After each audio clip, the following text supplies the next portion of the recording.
50 Cent is reacting to Rick Ross allegedly going broke, and the internet is absolutely on fire right now. The man who has been called the Balls the biggest boss that you've seen thus far is now facing questions about his financial situation that have left fans and critics completely divided. Is Rick Ross actually running out of money? Or is this just the internet doing what the internet does, taking a few viral moments and spinning them into a whole narrative? Because here's what we know for sure. There are images circulating of Rick Ross allegedly flying economy class on a commercial flight.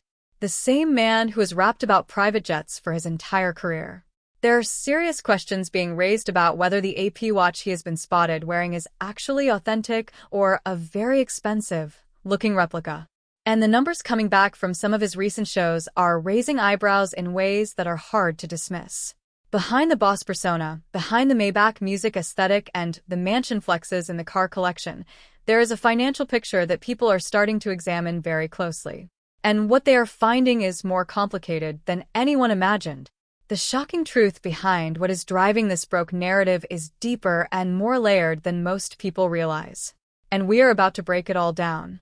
And to make the whole situation even more explosive, 50 Cent, the one man who has dedicated years of his life to exposing Rick Ross, is watching all of this unfold and cannot contain himself. Yo, what's good, fam? We are about to dive deep into some real industry politics and financial drama that has been shaking up the hip-hop community. Something serious. Today, we are going all the way in on the 50 Cent and Rick Ross situation. The broke allegations, the receipts people are pointing to, and what the full picture actually looks like when you put it all together. So stay locked in because this one is going to go places. Now, before we get into this wild ride, let me keep it 100 with y'all. The idea of Rick Ross going broke has been circulating in comment sections and on social media timelines for a little while now. But recently, it has crossed over from friend speculation into genuine mainstream conversation. And that shift happened fast. People who never paid attention to the beef, never followed the financial details, never dug into the touring numbers. Even those people are now seeing the headlines and asking real questions. But yo, we about to separate the facts from the fiction, the real from the fake, and give you a complete picture that goes beyond the memes and the dunks. To understand where things stand right now, you have to understand the history. Because the 50 Cent and Rick Ross beef is not some new development. It is one of the longest-running, most layered conflicts in hip-hop, and it provides the entire context for why 50's reactions to the current situation land the way they do. So check it.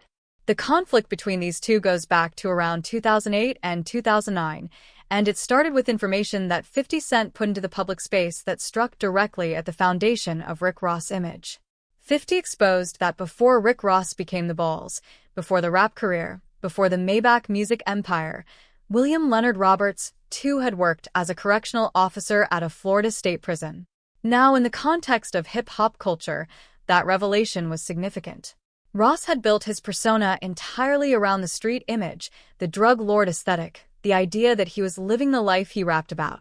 Finding out that he had worked as a corrections officer, a CEO, someone on the opposite side of the system from the image he projected was the kind of information that could unravel everything.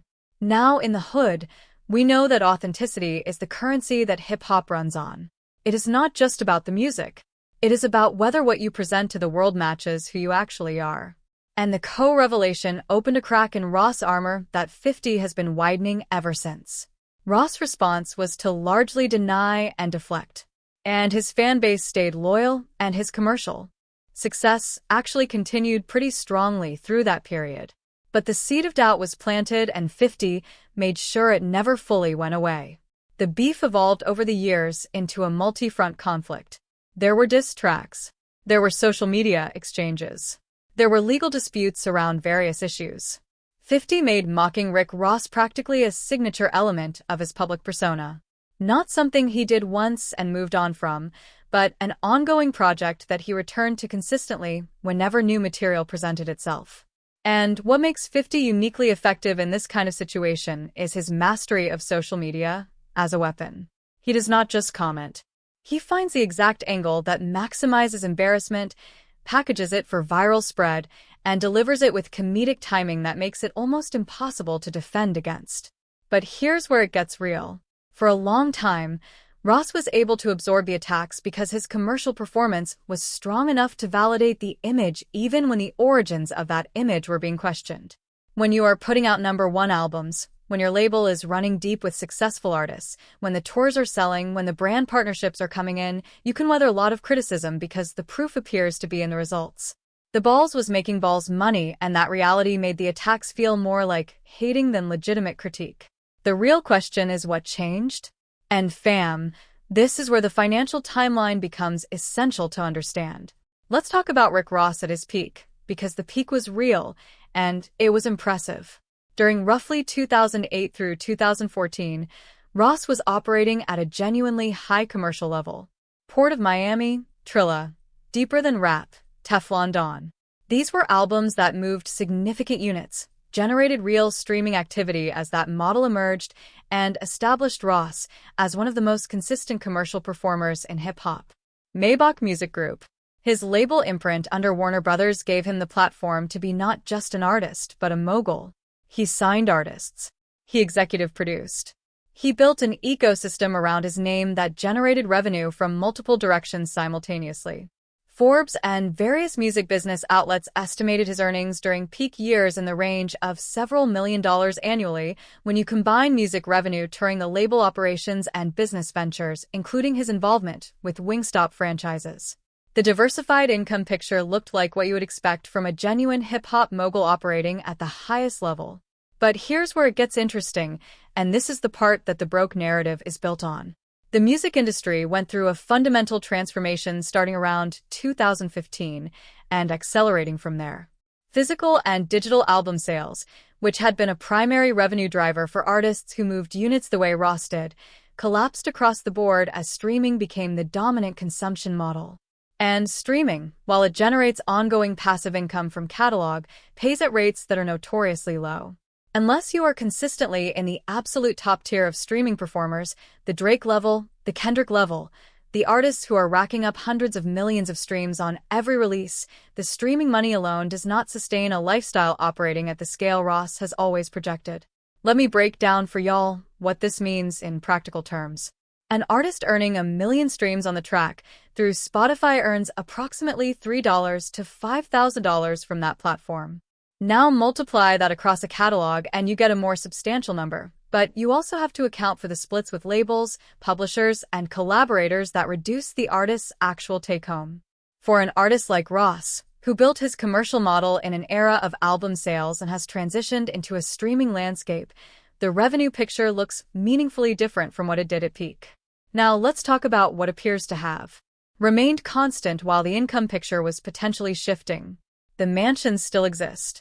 Ross has been associated with significant real estate, including a famously large property in Georgia that he has spoken about extensively. Properties at that scale carry enormous ongoing costs. Property taxes, maintenance, staff, utilities, insurance. These are not one-time purchases. They are ongoing financial obligations that require consistent cash flow to sustain. The cars, the jewelry, the travel, the entourage, all of it costs money continuously.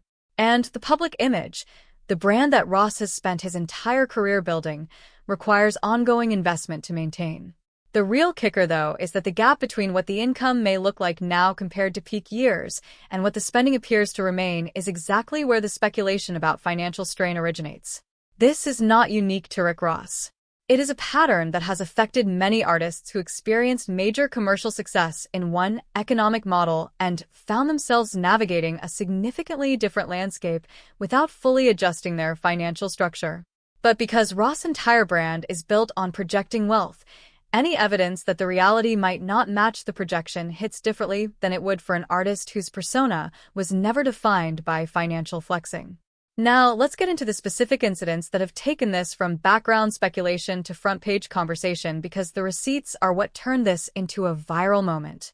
The economical class flight situation hit first, and hit hard. Rick Ross has made private jet travel a central element of his public persona for years. References to private aviation are woven throughout his music and his social media content. The private jet is not just a flex. It is a symbol of the level Ross claims to operate at. It is core to the Balls mythology. So when images and reports surfaced showing Ross allegedly on a commercial flight in an economy seat, the internet reacted with the energy of people who have been handed exactly the evidence they were looking for. Now, real talk, there are legitimate reasons why someone might fly commercial even if they have access to private aviation. Schedules, availability, logistics, these things happen. But the reason this moment landed so hard for Ross specifically is the extreme specificity of his claims about how he moves. When you have spent years telling the world that private jets are simply your standard mode of travel, getting seen in economy on a commercial flight is not a neutral observation. It becomes Exhibit A in a case that skeptics were already building. The memes came instantly. The commentary was relentless, and 50 Cent was right there at the center of it, amplifying the moment with the precision of someone who had been waiting for exactly this kind of ammunition. 50's reaction was immediate and surgical. The posts, the captions, the way he framed the situation, all of it was designed to make the moment as devastating as possible to Ross' image. And what makes 50's involvement so effective is that he does not react in isolation. He connects each new incident to the larger narrative he has been building for years. So when he dunks on the economy flight, it lands harder because he immediately ties it to the correctional officer history, to older inconsistencies, to the overall pattern he has been documenting. He is not just making a joke about one flight. He is presenting it as the latest piece of evidence in a case he has been making for over a decade. That's some real cultural warfare right there. And 50 is genuinely one of the best in the game at fighting it. But the economy flight was just the opening. The fake AP Watch situation added another layer that made things significantly more complicated for Ross' credibility. The Audemars Piguet Royal Oak is one of the most iconic and coveted luxury watches in the world. In hip-hop culture specifically, the AP is a statement piece that communicates a very specific level of financial arrival. These watches, depending on the reference and configuration, can cost anywhere from $30,000 at entry level to several hundred, $000 for diamond-set custom pieces. Owning an authentic AP at this level is not just a flex. It is a credential. It says something specific about where you are financially. So, when people in the jewelry and watch community started raising questions about whether a watch Rick Ross was publicly wearing, presenting as an authentic AP, might actually be a high-quality replica, the implications went beyond one piece of jewelry. The watch enthusiast community is deeply knowledgeable and extremely detail-oriented. They analyze footage frame by frame. They look at dial details, case finishing, bracelet construction, crown placement, elements that are difficult to replicate perfectly, even in a sophisticated fake.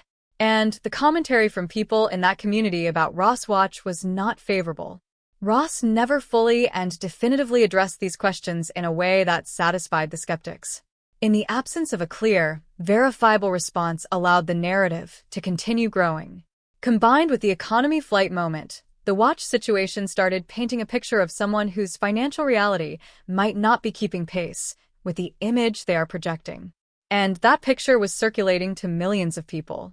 Let that sink in for a minute. Every single flex, every single public display of wealth, every social media post showing the cars and the jewelry and the lifestyle, all of it is now being filtered through a lens of heightened skepticism that these incidents created. Once the audience starts looking for inconsistencies, they find them everywhere, whether they are real or not. Now, let's talk about the Turing situation because this is where we get into some of the most concrete financial data points in this whole conversation. A legacy artist at Rick Ross level. Live performance is typically the most reliable and substantial income stream available in today's music landscape. Album sales are a fraction of what they used to be. Streaming pays low per-play rates, but putting bodies in seats and performing live still generates real significant money. A successful headlining run can net an artist millions of dollars even in the current environment. The street's been talking though, and what people are saying about some of Ross' recent performance dates is not what you want to hear if you are managing his brand. Reports from fans who attended shows and observers tracking ticket availability pointed to venues that were not reaching capacity, ticket prices being discounted significantly in the days and hours leading up to shows, and crowd sizes that did not match the scale you would expect from an artist of Ross' profile and name recognition. Now, this is where we got to address something important. Individual show performance is affected by many variables. Market selection, timing, ticket pricing strategy, competition from other events, local promotion quality. You cannot look at any single date and draw sweeping conclusions. But the pattern that emerged across multiple observations and multiple markets combined with all the other financial questions already swirling made it very difficult to dismiss the touring narrative as isolated incidents. For y'all who might not understand what underperforming tours mean financially, let me explain. A major artist on the road carries significant operational costs, crew salaries, equipment, transportation, accommodation for a traveling party, production cost for stage setup and sound, venue guarantees. These costs are substantial, and they exist regardless of how many tickets sell. If the revenue from ticket sales does not meet projections, the tour is not just less profitable, it can actually operate at a loss. Multiply that across multiple underperforming dates, and you're looking at a situation where the touring operation, which should be generating income, is potentially costing money instead. And 50 Cent watched all of this and kept feeding the conversation. Every new piece of information that surfaced about Ross shows his attendance. Figures his ticket prices. 50 was there to amplify it, comment on it, and tie it back to the broader narrative. The man has built a genuine media operation around his ability to troll Rick Ross. And right now, that operation is running at full capacity. But this is where the story gets deeper than just internet beef and viral moments. See, what the 50C and Rick Ross situation actually represents is a collision between two very different philosophies about image, authenticity, and what hip-hop is supposed to value. 50 Cent's own story is built on a foundation that withstood significant scrutiny. He got shot 9 times. He came from Southside Queens. He fought his way from mixtapes to a record deal that was worth tens of millions of dollars. His wealth, while sometimes exaggerated in his own music, has been demonstrable in ways that go beyond social media posts. His Gannett brand, his deal with Vitamin Water that generated a reported $60 to $100 million. His television production success with Power and his various spin-offs. These are verifiable, documented financial achievements. When 50 calls someone out for not being who they claim to be, he is speaking from a position of having built something real that can withstand examination. Rick Ross' situation is fundamentally different because the foundation of his brand, the drug lord persona, the lifestyle claims, the image of operating outside the system was always more constructed than 50's.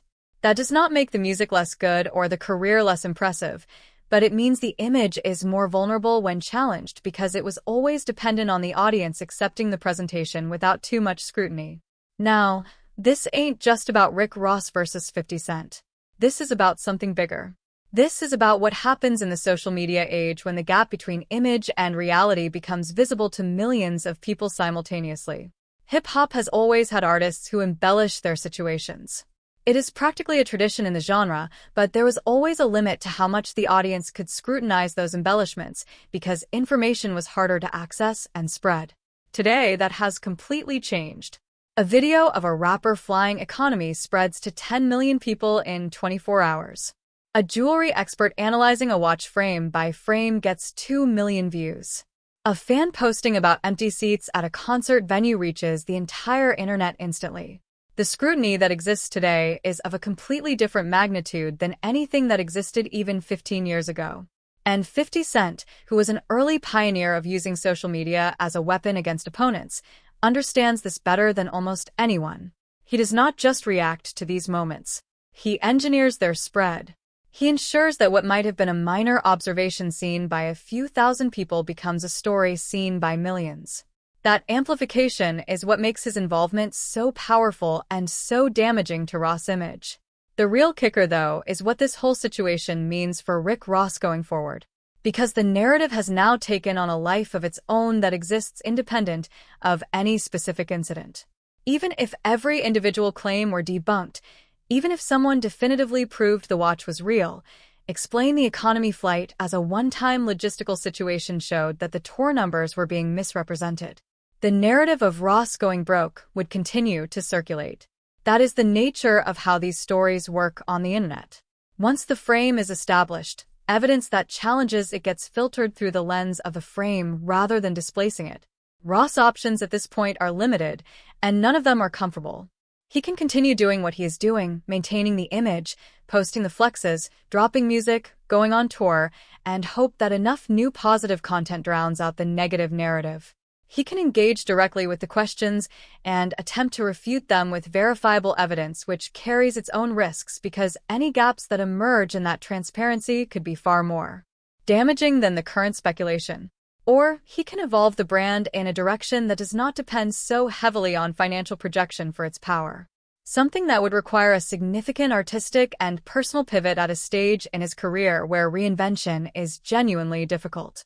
What he almost certainly cannot do is make 50 Cent stop, because 50 is not motivated by money or by any outcome that Ross can offer him.